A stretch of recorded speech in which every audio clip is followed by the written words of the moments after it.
This is the Soul-Filled Sisterhood podcast, and I'm your host, Nicole Burgess, licensed marriage and family therapist and an empowerment mentor for women. The information shared in this podcast is not a substitute, nor is it to convey professional, psychological, financial, or medical advice. If you could use such services, please seek them out from someone you trust. Now here is today's episode. Episode 38. Today's episode is sponsored by Nicole Burgess, Empowerment Mentor. She helps the high-achieving, introverted, and sensitive female entrepreneur end the overwhelm and stressed-out cycle, create more balance between her work and personal life, so she can have deeper connections not only with her partner, her children, but herself. And if you would like to be part of a community of other introverted and sensitive female entrepreneurs, then I invite you to go out to Facebook and look up Introverted Sensitive Women Achievers and join today. Now here is today's episode. Well, welcome, sisters.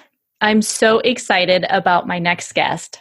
I have Danielle Clem on today, and she is an intuitive business and tech strategist. Sounds exciting, I know, because I'm excited to talk with her. Danielle began her business after losing both her biological mom and her stepmom from cancer before she graduated high school.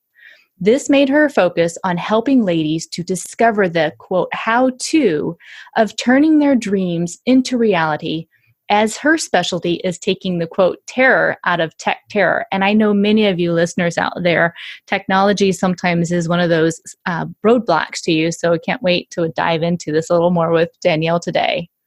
Danielle helps coaches and healers convert leads, land clients, and make more money. Through her speaking, coaching, and creating content all around these topics, she has helped dozens of women find their clarity and make strides in their business. She is also a podcast host, and her podcast is called The Female Entrepreneur's Journey. And again, I'll have this in the show notes. So Danielle, I am so excited to have you on today, where we get to talk about some of this marketing stuff, the social media stuff, and all that technology that goes with it. And maybe you can help us figure out how to do some of that. So thank you so much for being on. Hey, Nicole, thank you. I'm super excited to talk about all these topics and help all of your listeners with this bigger parts of marketing and tech and all that kind of not so fun stuff for most people. I know for a lot of the listeners that I hear back from, and they're also entrepreneurs, sometimes it's more that they work for a company, but technology can really get into the way of them feeling confident in their skills. And I know social media sometimes also is one of those bigger blockers for people to really kind of market themselves, promote themselves. How do you go about really helping women gain some of that confidence in those areas? Yeah, so it's a great timing, as I actually just finished up doing an Instagram challenge with my ladies where I helped about 113 women kind of in the same space. And one of the biggest struggles I noticed that came out of it was the idea of perfectionism or the fear of being judged. Yes. Those are, like you already know, yeah. Those are like the two biggest ones I see a lot of ladies come out with when it comes to social media, but especially just being on social media, like being shown up and actually doing the thing where it's, being on stories, showing your face, showing your actual story itself. So I find that the biggest, I would say, obstacles for most women is having to kind of take down those barriers and really go in deep first to figure out what came from that part, or the perfectionism and the fear of being judged, because we've all had it. Trust me, I've done my own work. I've had my clients do their own work, because without really going into that, whatever strategies I give people, whatever tips and tricks, they only go so far until you do the actual work, which you probably already know. Yeah, so what you're talking about there when it comes to that perfectionism, and I like to say there's another colleague I had talked to a couple years ago about this, and she had referred to herself as really as the Recovering Perfectionist. And I'm like, I so like that title, because that's part of what I do as well. It's like, yeah, I used to really strive for that. And it's more of progress over perfection. And you're talking about the mindset work of really unraveling all of that so that you can move forward in a bigger way. And part of that is through social media these days, promoting your business, promoting your services, promoting your products. And yeah, being able to put yourself out there and go from there. So share more, like, what are some of those ways that you really kind of help support women so they can start to I guess, get themselves out there a little more? What are some of those tips that you use? Yeah, so one of the easiest things people can do when it comes to just like actually starting would be honestly, especially on Instagram, depending on which audience you are, because I've had clients that go from fellow coaches to have had nonprofit grant writers. It really depends on what their platform is, which we can go into later. Mhm. But the first thing I tell anyone is you should do an intro post regularly. And what an intro post is, you've probably seen them before. They're kind of a picture into you. Like they tell a little bit about you, maybe a fun fact, what you're doing, what your business is. Because I find this happens very often where people will say their story once, maybe never, and they just automatically think that their followers will know, or that, soon to be clients would know, when that's not the case. Because let's say you've had new followers, let's say you have one who just comes in for the first time.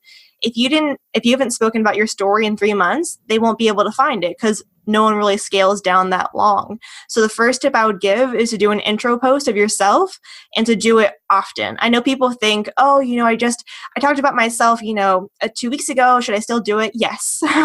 You should continue doing those, because that's how people will remember you. Because remember, the more exposure they are to you, the easier it'll be for them to remember you and your story.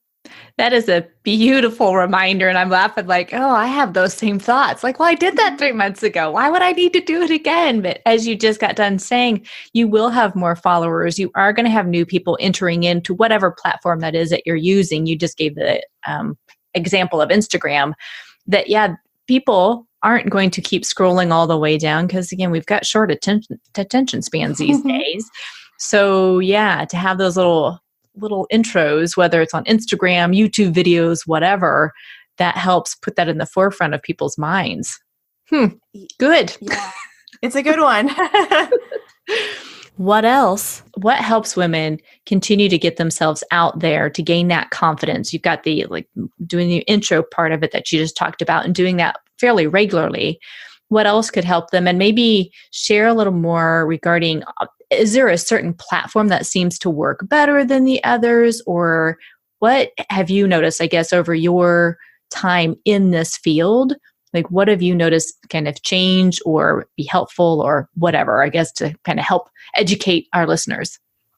Yeah, so the first thing I want to say, without a shadow of a doubt, the best thing you can do, especially if you're starting out with social media, is to be consistent. I don't care which platform you're on. I don't care if you're a dog, cat, human. It doesn't really matter to me, but you need to be consistent on social media. And I know some people say this often or not so often, but I can tell you, the people, especially for those who are entrepreneurs, the reason people remember you is because you're there. And if you're not there and you're not showing up often, whether it's a post or a story or Facebook or whatever it is, I say that without any of this, like, the biggest thing you guys have to remember is consistency. Because I think that when it comes to social media, one of the biggest deterrents outside of fear of being judged is also lack of accountability. And I see this happen for a lot of entrepreneurs, where they'll start out and they'll do 1 or 2 posts and call it a day. Like, for the week, that's like, yeah, 2 posts is great. I'm like, yeah, sure. However, when you're, with an algorithm that's not super fun all the time, in sense of, it's maybe 20% of your audience sees it, the more that you're showing up the each day, or even every other day, the algorithm rewards you and actually gets you seen in more people. So I want to say, whichever platform you choose, which I can go into in one moment, is really make sure that you dedicate time. Like, just put some time in your schedule, whether you put it in a calendar, whatever that is for you. If you're really wanting to get forward with social media, you have to be consistent. So I really see that first. Mm-hmm. And for platform wise, this is kind of a fun one for me, because I've had a variety of clients, and the great thing is, different social media platforms are for different people. And what's really cool is, I actually was talking to someone who is actually a gardener, and she's actually selling planter kits. And she was asking, why is my Instagram growing well, but my Facebook isn't, or vice versa? And I told her, you can have the same audience, but those 2 social media platforms are doing 2 separate things. Because when you're on Instagram, you're probably not going to sit there and watch a 15-minute face or Instagram live. I've never seen anyone do it before. I mean, if you are the first, great. But usually it doesn't happen. However, if you go on Facebook and you see someone doing a Facebook Live, you can hop on, you can have it in the background. There's more attention span there. So I say first is to figure out, one, where your audience is at. I think this is pivotal for people, for entrepreneurs on social media, is they really try and be everywhere. Mm-hmm. And one of the quotes that I say often for this case is, you want to be 10 feet deep versus 10 inches wide. But basically what it means is that I want you to go really, really deep into one or two platforms versus trying to be on every single one, like I've seen a lot of entrepreneurs try, where they do Twitter, Facebook, Instagram, LinkedIn, Snapchat, all these that are out there. When in reality, your audience might just be on Facebook alone, or your audience might be on Instagram alone. I've had a client who doesn't even have a Facebook at all. So you really have to think about whoever your ideal, clients or your audience is, where are they hanging out at and where are they spending the most time at? Because I could tell you that Instagram is fantastic for a younger audience. I could tell you Facebook's for older, but honestly, it doesn't really matter. What matters more is seeing, let's say that you're a health coach. And if you're a health coach, then maybe you're wanting to help moms. Well, where do moms hang out more at? Instagram or Facebook? You need to figure out those things so that you're not wasting time trying to be super deep into Instagram and super deep into Facebook. And then you get burnt out, which I see happen very often, where too many people try to do too many platforms at the same time, and they're like, social media is the worst, I want to get off. Yeah, and I was nodding my head. I know you can't see that, but I was nodding my head because I know that personally, and I've also heard that with other colleagues of mine, that they do get burnout. And I love how, one, it really is when you are tapped into your ideal audience, that you also show it more authentically as well. Because it's like, okay, if they're on Instagram and it's more about the pictures or the photos and they see me, but they also can maybe see my product, or something that represents what you do, they can look at that, and then you can write up different things regarding that on the, the post itself. Whereas in Facebook, like you're saying, it's like, hey, if you want to really kind of get yourself out there as well, and people like more of the videos, they want maybe some of the how-tos or the quick steps or something, that's a great place for that. And either which way, you're kind of in your zone. But like you're saying too, you're not spread so thin. You're like, I have to keep up on 5 different social media platforms to do what I'm doing. And yeah, it's not sustainable that way. It's really not. Even I went to the Social Media Marketing World Conference in March, and they talk about every single platform they have there, Pinterest, Facebook, Instagram, you name it. And the funny thing is, I came out of there and I realized, okay, I'm doing too much, because they give so much information, which is fantastic. However, as being one person, you only have so much bandwidth. And especially if you're an entrepreneur, you're wearing 1,000 hats. So it wouldn't feel right, but also your brain would get short-circuited, because you have to switch from Instagram to Facebook and then be on a call in like an hour and then try and do a blog post the next hour, and your brain is just freaking out because we're not used to that.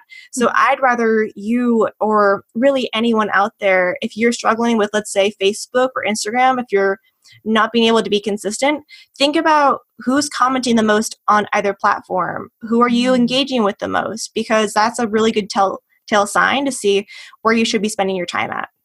That's a great reminder. Yeah, that comes back, to the what do I want to say? Like the research on it. It's like, if you're looking at that, what's the data? What's the data telling you? And then you can go in deeper.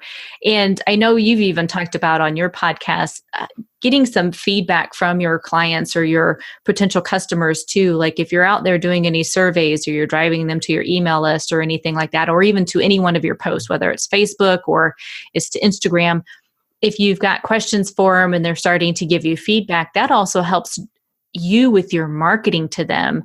Like what you talked about, like helping the women who are within your group, of helping them with that perfectionism, helping them take some of that fear factor down as they're going out there and putting themselves into action, doing those steps.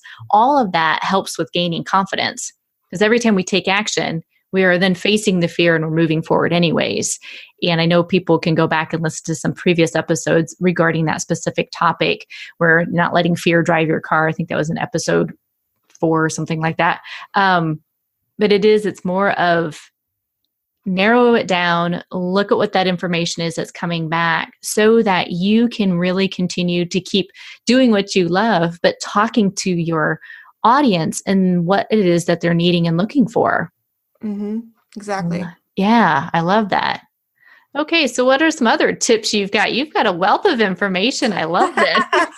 That's exactly why I created my Build Your Business Academy, because I realized after doing so many podcasts, so many lives, it's like, oh, right, I'm kind of useful for some people and I'm useful for my own clients, but obviously I only have so much time. So I'm building out this, group coaching program for that reason, because with social media, but also just, being an online entrepreneur, I find that one, there's not a lot of true community out there. Like there's Facebook groups, which can be really helpful, but sometimes that can be kind of muddied with selling, or it can be, kind of sometimes take away from it if it's not, really held correctly, or if it's not, just the right fit for you. And I find that really nowadays, especially in the social media space, the one biggest thing that you can do for people outside of obviously connecting and sharing your story is acknowledging them. Like you can, you can do this in Instagram or Facebook right now. Whoever comments on your post or whoever goes into, your DMs or whatever it is for that platform, is to actually go onto their profile and see what they're doing and let them know the same thing. Like, hey, I just saw your post. You're doing fantastic. Because one, that deepens the relationship with you. And also two, probably no one's told them that day. Like if you really think about it, social media is meant to be social.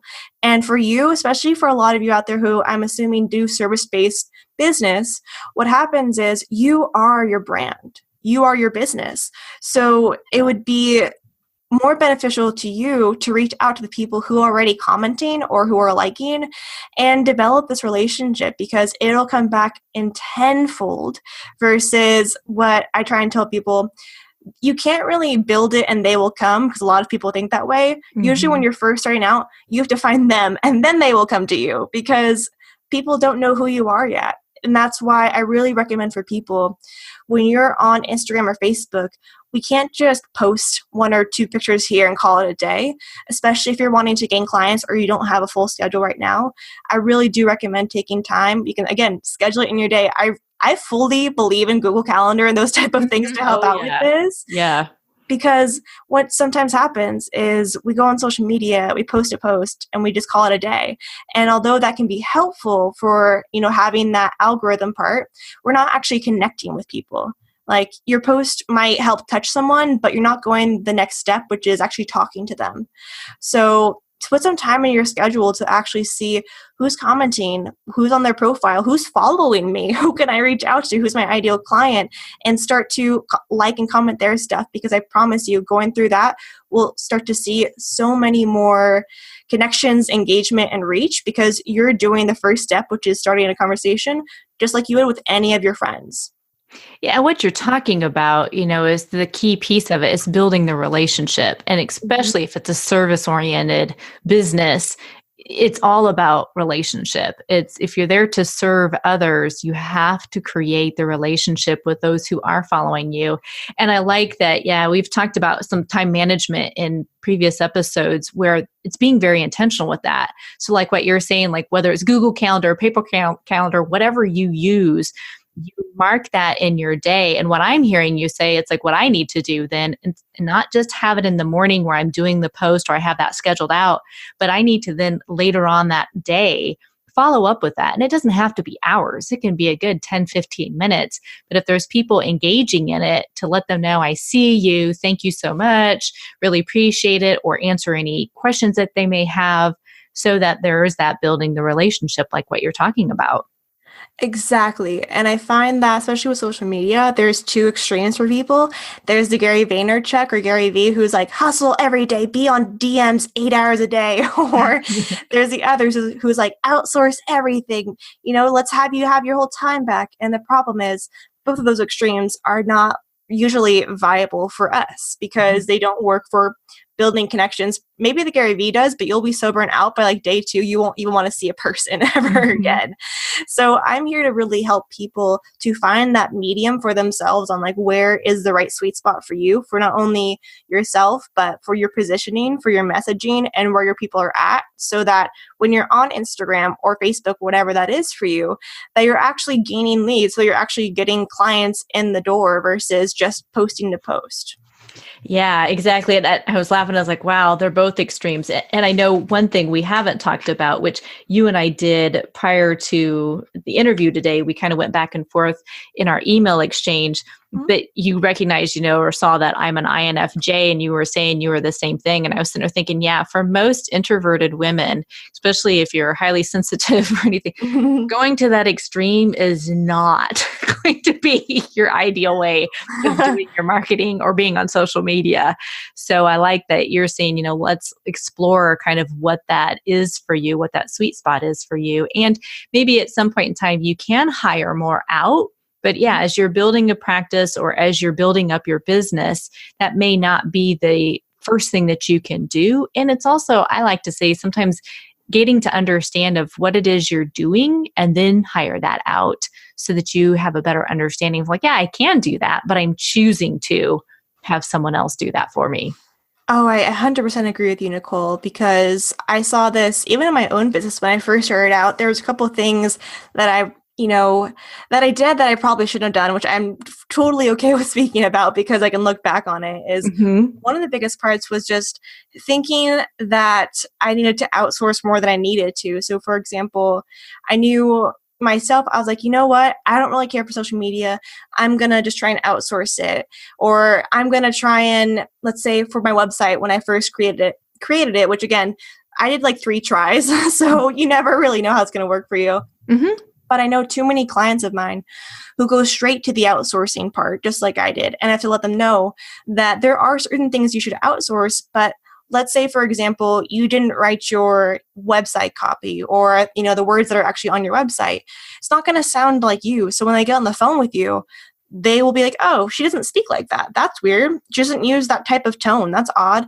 And same thing happens in posts. So I see this happen where people outsource and they'll even outsource captions and you'll read the post and then hear them on a story.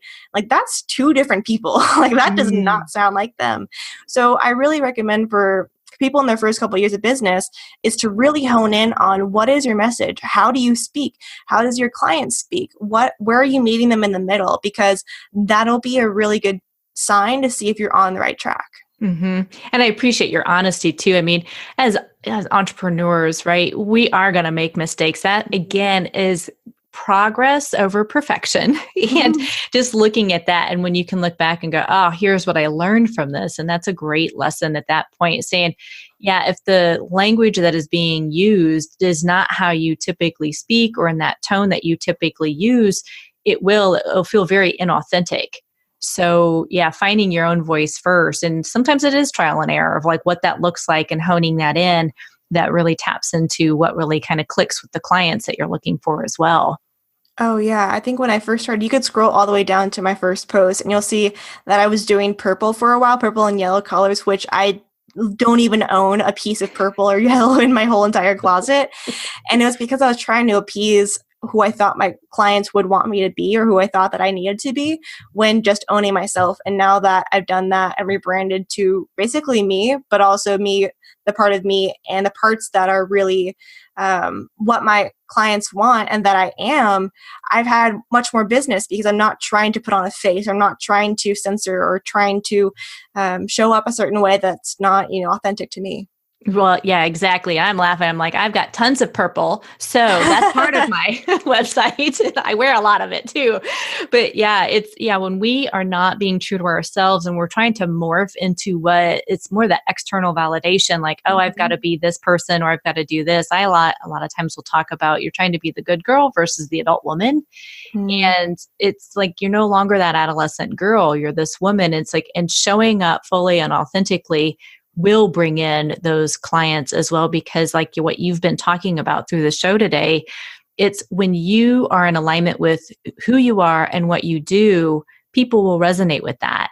And when you're connecting with them, that's building that relationship. And when they're, posting things back or replying to the questions or doing the things that you've asked them to do, whether it's, doing some Instagram challenges, things like that, they see that you're walking the talk.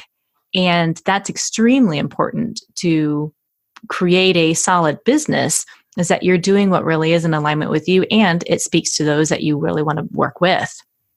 Yes, exactly. And that's why I think that social media hopefully is taking a good turn, well, for the most part, to more of an authentic space where if you look on my Instagram for the most part in my captions and then usually on my story, I might not wear makeup one day, or I might talk about how for some reason, whenever I wear white clothes, I always stain something.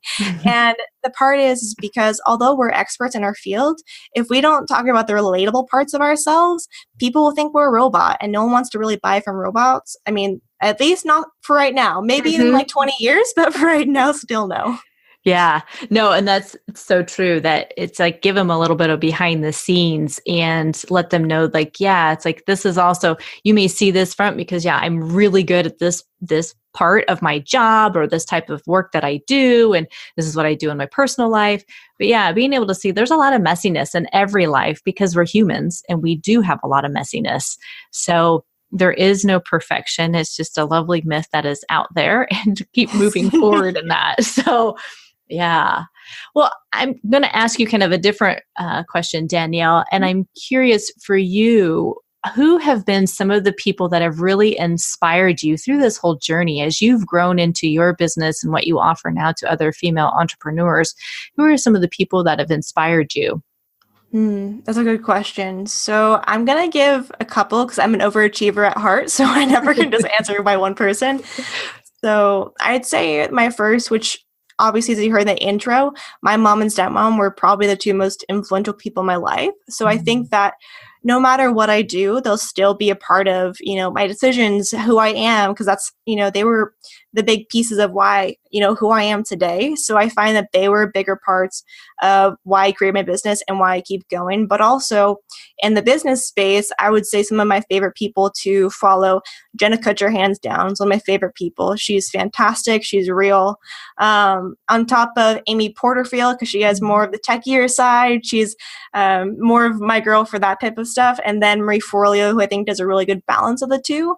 So I find that those three, and then add in James Wedmore, has been one of my new favorites.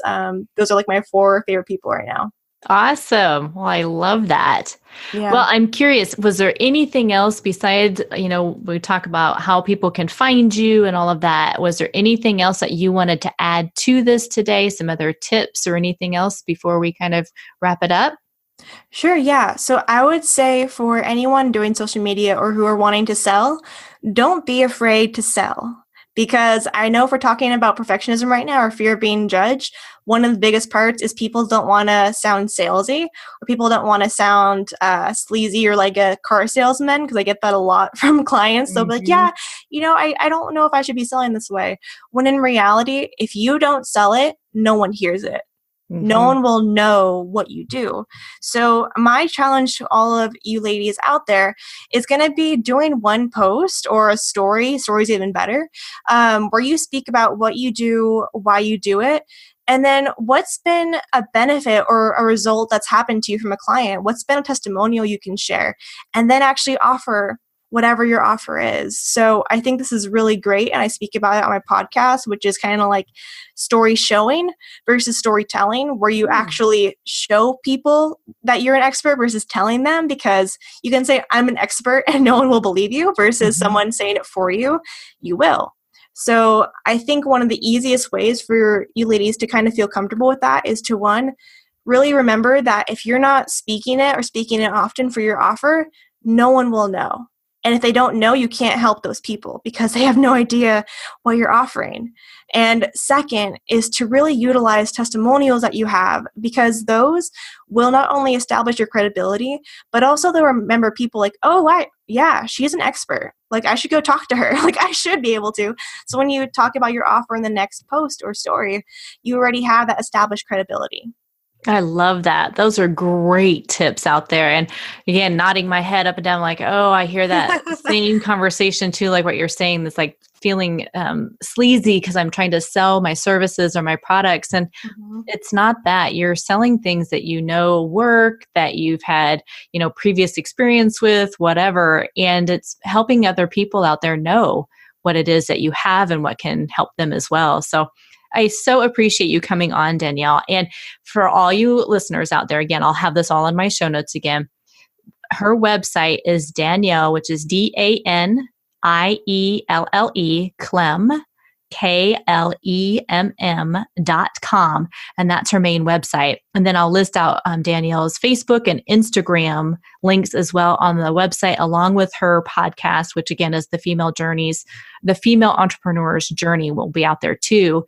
And she has a free cheat sheet that you can get if you regarding using Instagram hashtags to help increase the traffic on your homepage. And that will be on her website as well. But I'll put that link again in the show notes. So thank you again for coming on and sharing your wealth of knowledge, which I know we literally only scratched the surface of it. But I so appreciate you coming on and taking the time. Yeah, thank you, Nicole. It was awesome to be here. If you are a high-achieving, introverted, and sensitive entrepreneur, I invite you to go out to my Facebook group. You can go out to Introverted, Sensitive Women Achievers. Thank you so much for listening.